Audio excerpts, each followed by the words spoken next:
Do you feel like an imposter? Guess what? It's a good sign. And let me tell you why. Hi, my name is Masha, and I have felt like an imposter all of my life.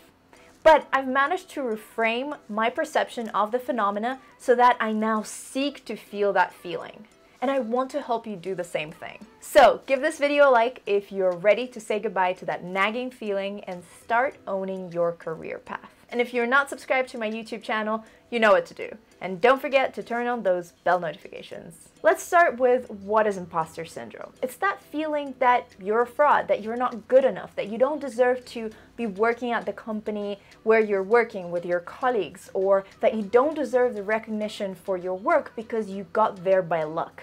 You may also feel inferior to people around you, that they're smarter or more talented than you are.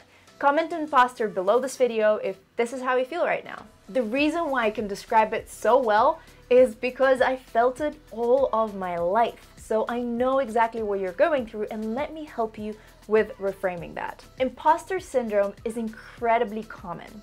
It was first identified in 1978 by psychologists Pauline, Clance, and Suzanne Imes. And guess what? According to some estimates, up to 70% people living in the US have experienced imposter syndrome at some point of their lives. And that list includes people like Maya Angelou, Albert Einstein, or Meryl Streep. And let me tell you, I don't mind feeling like an imposter in that company. Psychologists link imposter syndrome with perfectionism and the fear of failure.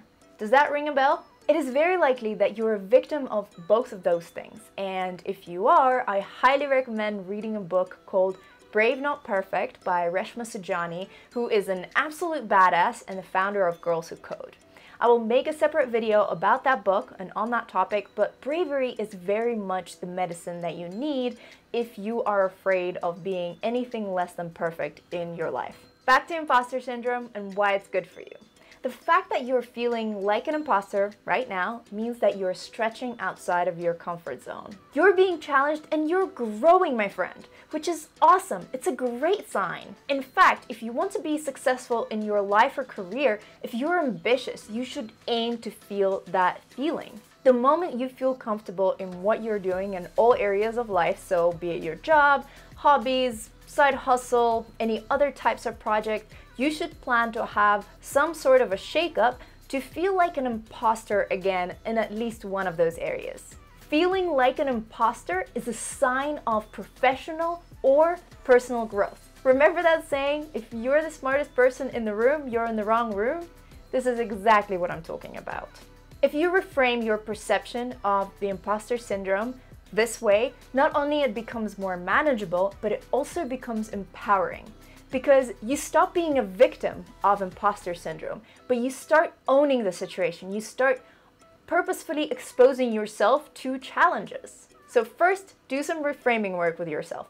Stop being a victim and start being in control. And then start a morning routine with the following exercises. Exercise number 1, journal about how you feel that day and what's on your mind. Exercise number 2, write down 5 things that you're proud of yourself for, personally or professionally, whether it's a skill, an achievement, or anything else that you're proud of yourself for.